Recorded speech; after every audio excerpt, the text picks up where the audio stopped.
Transfer season is here. Transfer Tuesday on the Podcast Daily is now. That is Bill Landis. I am Austin Ward. And it's the worst time of year, Bill. It's not as bad as the early window because it is only 2 weeks. Oh, okay. Right? Like, having to wait basically a month to see who might jump in is a little worse than now. So I actually don't mind this one. This portal actually makes sense. The portal window makes sense to me, like coming off of spring ball. It is weird that it's in April and not in May because, like, Michigan's playing its spring game this weekend. I think Washington's spring game is like the first weekend of May, so I don't exactly know how you navigate Oregon it. just started last week, right? Yeah, I don't know how you navigate that if you're not a team like Ohio State that just wrapped up spring ball. So it probably should be pushed back, but I do like a short post-spring ball window when rosters start to shake out and guys kind of figure out where they are in the depth chart. It just seems, again, player movement, NIL, opportunities, all that, fully in favor of it. This, to me, is a reminder of why collective bargaining and contracts need to exist. Mm-hmm. Like, you don't have this in NFL after training camp. It's like, well, you know what? Here's how the position battle shook out. Now we're going to get somebody else out. Like, you can cut somebody, but your options aren't just like anyone in the sport. Right. Yeah, it's not really how it works. And also, too, like, there will be, I'm not saying this about Ohio State, I'm just saying generally, there will be guys who just transferred who are going to transfer again. Like, that to me is a little insane. Yeah, I mean, we already saw that happen. The Caden Proctor one, I think, has got to be his situation. If you're not familiar, from Alabama to Iowa and then back to, I believe, going to be Alabama again. Alabama. I don't think he said publicly or was allowed to because he couldn't go right back into the portal till it opens today. But his intentions were there. I thought that was going to be the warning signal to the rest of the NCAA or federal legislators. I don't know, anybody that's like, you know what? The FBI. We don't really like the way that worked out. Yeah. And let's do something about it. That's not ideal. Like that, I mean, as someone who is in favor of, player movement and autonomy, that feels like a little much. Like, I don't think that you should have quite that much freedom to just do whatever the heck you want. But at the moment, they're allowed to because the NCAA has just kind of thrown its hands up and also gets pummeled in court every time it tries not to throw its hands up. So, well, yeah, that's the other part. I think there have been people that have asked us about this on Subtext and on the message board at ohiostate.rivals.com. It's like, well, these people have already transferred once. How can they do it again? Well, currently there's a temporary restraining order against the NCAA from enforcing its own rules. Like, right now there are no rules. Like, you can transfer as many times as you want because of this getting slapped down by the courts. Like, it's not been for lack of effort, but the NCAA has become powerless because they won't take the one step that they need to take, which is considering them employees. And I know that there are a million other hurdles that, like, we don't even have to get into all that. It would be a waste of time probably to do so. But, like, there's resistance and logistics that has to be worked out. And the sooner the better, because this is not a sustainable model. Even if this 2-week window is more manageable and you're not as upset about this happening all the time as maybe I'm getting to be or the point of frustration, like, they're not even looking for solutions to me, it doesn't feel like. No, because to your point, the pathway to solutions is to drastically change the amateur athletics model to the point where basically it doesn't exist anymore, at least not for football and probably not for men's and women's basketball either. And then there's ramifications beyond that. Like, I don't think either one of us are sitting here saying, like, just do it. Like, it's easy. Like, it's because we know that it's not. But it's going to have to happen, I would think. And I don't know where it needs to start. Like, we always say the NCAA. Like, the NCAA is, for all intents and purposes, the schools. So, like, it has to probably start from that side of things before the NCAA ever tries to do anything. And that takes you down the road, I think, of, like, college football commissioner conversations and probably be breaking off the, I don't know, top 30 or 40 programs in the sport who operate differently from the rest of them, even at the FBS level. Like, there's a lot of steps, I think, that you have to take to get to the point where this starts to make sense. And I think we will get there, but at the moment it's, stuck in neutral like most things. All right, so all you can do then if you're Ohio State is manage the situation that's in front of you, and the next 2 weeks could be plenty interesting. That started already for them last week when Dallin Hayden informed Ohio State that he was going to be entering the transfer portal, so did not participate in the final week of camp with the Buckeyes, so that was number one there. There's going to be more. I don't know how many. We're not going to speculate on individual player decisions. Berm has said that number could be over 7.5. he's probably right. We'll see what happens in the 2 weeks ahead. The thing that makes it so difficult is that you never know what the individual decision is ultimately going to come down to. It is not always just like, well, here I am on the depth chart. I may not play this season. I'm out of here. Like, players do like playing for Ohio State. They like living in Columbus. They may have NIL deals even if they aren't playing a great amount right now. Like, there are a dozen factors that are going to play into this decision-making process for those guys. Now, are there going to be people sliding in there with bigger offers to leave? Of course there are. Yeah. And so to pretend like we know every individual decision and what's motivating all those individuals would be folly. But that amount is probably going to be normal for Ohio State moving forward, 7 to 8 guys in the transfer portal. And after reevaluating and going through spring camp and seeing where they stand and where they could stand elsewhere, like, that's probably the right amount. Yeah, that probably feels right. I might take an under on a 7.5. I don't know. That's probably foolish given the current climate of college athletics. Maybe always take the over as long as the over is like under 10 when a transfer portal window opens. So we'll see. Like, the thing that there's a couple of things that are interesting, I think, with Ohio State. And when I say this, I'm not trying to foment something that's not real or get alarm bells going off for people, but like, Ohio State was more aggressive adding people this offseason, I think, than it ever has been. I think that's a fact. So I wonder how that might change the thought process of guys currently on the roster. If they think, like, maybe before you'd think to yourself, like, well, Ohio State doesn't do that. I don't love the spot I'm in, but maybe I have an opportunity to better my positioning. Like, maybe you think differently about that because Ohio State now has shown more of a willingness to be aggressive bringing guys in. And then the other thing too is Ryan Day is talking to us, and I think intentionally, about how much depth they're going to have to play this year with a longer season and an expanded playoff. And Ohio State, wanting to accomplish all of its goals, is going to have to play a lot of football. But it's also a program that frankly hasn't played a ton of depth. So you have to sort of give the benefit of the doubt. I guess if you're a guy in a position where you think I might want to transfer, and Ohio State says to you well, don't transfer, you're going to play more this year because the season's different, the dynamics are different. It's that requires a certain amount of trust, I think, that maybe the staff has not necessarily earned just because it doesn't play a lot of guys. And I'm not saying that's good, bad, or different. It's just the way it is. They just haven't played a lot of guys. So I'm wondering how those two sort of different conversations might impact some guys' decisions, and maybe that makes the number slightly higher than what we're anticipating. And I'm not talking about starters, obviously. I'm just talking about young guys, older depth guys. If last year they would have made the decision to stay, the changing dynamics of things maybe push them in the other direction this time around. I don't know. It felt like throughout spring, through those 15 practices, that now this happens every year in every practice. I'm not saying it was dramatically different than others that I've seen, but it, especially at quarterback, which is where most eyes go immediately, and then also on the offensive line, and then to some extent with the linebackers and in the secondary. There were all these positions where it felt like Ohio State was rotating more with opportunities at the top of the depth chart. And some of that is because you have veterans like Denzel Burke not needing to take every snap in spring, JT Tuimola and Jack Sawyer not needing to be out there. But I feel like where you make the most progress is when you actually get those ones versus ones, one-on-one situations. And a bunch of younger guys got that opportunity in a way that felt different from years past. There's always been the 2,000 rep club. There's always been keeping guys healthy throughout a spring camp. But this one, the experimentation, the tinkering, the opportunities that were available did feel different to me. And whether they would reveal the exact – I know that they know all the snap counts that everybody got throughout a spring. They track all of that. Whether they would reveal if that is decidedly different from years past or not, I don't know if they would do that. Or what the benefit for them would be, because I already think that they were doing it. So yeah, that's a good point. Because I think it was a start of spring too, and Ryan Day was talking just how many plays they got in, right?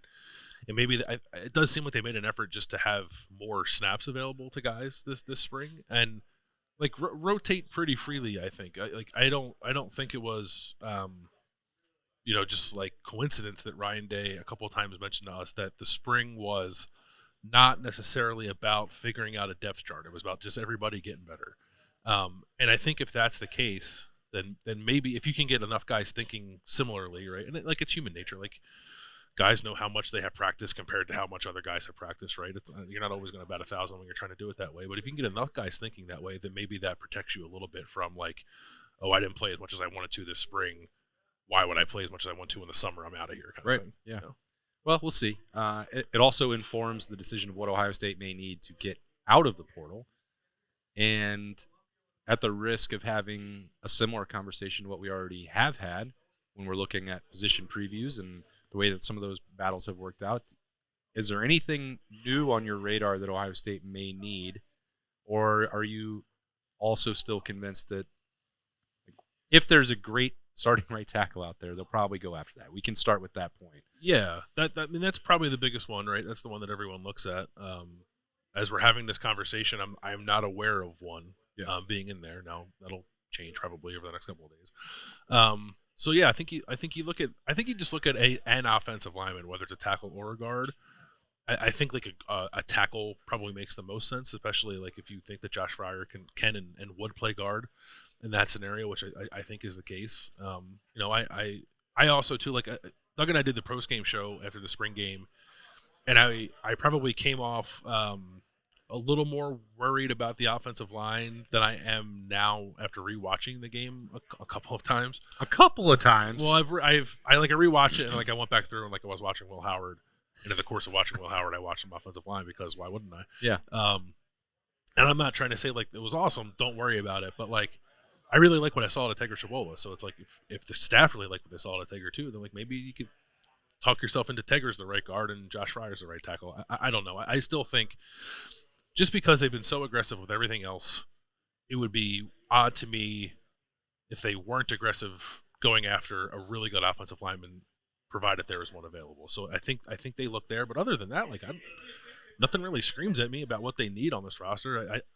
The idea of like recruiting transfer depth to me is like always a little silly because like I what does that mean? It's like, are you talking about practice bodies, or are you talking about like guys you think like you have to convince them to be a backup with the hopes that like if they have to play, they're actually good enough to play? Like that part of it, I think, is a hard sell for a lot of guys that probably have opportunity to go elsewhere and start. And I get Ohio State offers more than most programs, but so I don't know if like a good backup, I guess for lack of a better descriptor, is something that Ohio State would necessarily bring in. But I could see them bringing in like depth pieces at, I don't know, defensive end, or not defensive end, tight end, maybe defensive end too, to be honest, or just like defensive line in general, maybe safety, but that's like, I don't know, FCS guys that are okay coming to Ohio State to be a backup and perhaps even like not a non-scholarship kind of player. Like I don't know that I'm looking at a bunch of big swings here for Ohio State outside from offensive line.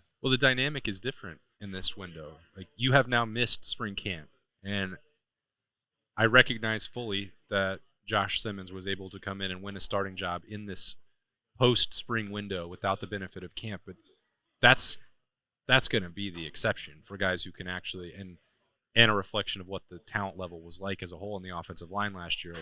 Those things had to pretty unfortunately align, or fortunately for Josh Simmons, however you want to look at it. But like to go for a national title contender, how many people that could actually compete for a starting job without the benefit of going through winter workouts, without the benefit of going through spring camp, getting a playbook in May or June, and then having 25 practices with that team, how many of them could actually come in and be an upgrade? There's not a position on defense where I think that exists. Mm-hmm. On offense, they've already made that investment at tight end. They've already done that at running back. They did already do that on the offensive line with Seth McLaughlin. Maybe they would do it again. But this isn't the period where you're looking for a starter. And Ohio State, I don't think, really needs that. Again, outside of if there is a no-brainer, no doubt about it, surefire, NFL caliber tackle. Yeah. Like, that's it. That's the only thing that you're really talking about. The rest is, like, you'd be hoping to catch lightning in a bottle with somebody who is veteran enough and played enough football that they wouldn't need a ton of time to get up to speed. So a grad transfer, someone with 1 year left, someone who's played FBS football, and then is willing to be a backup, because there's not a sales pitch here for Ohio State to tell somebody they can come be a starter in this transfer portal window. No, I I can't even think of where that would be. Yeah. Other than on the offensive line, and we'll see what they do, and if they don't do anything, I guess that I think fairly probably opens them up for some criticism about not doing it in the first window when there certainly were talented offensive linemen available, and they definitely like kicked the tires on some, right? There's the kid from A&M who they recruited. His name is escaping me. I can't remember. Berm, who was the kid from New Jersey? The A&M lineman. The A&M offensive lineman from New Jersey. Never mind. I'll get it. Yeah. Keep talking. Anyway, he had to go back to A&M, I think, for some NAL tomfoolery. The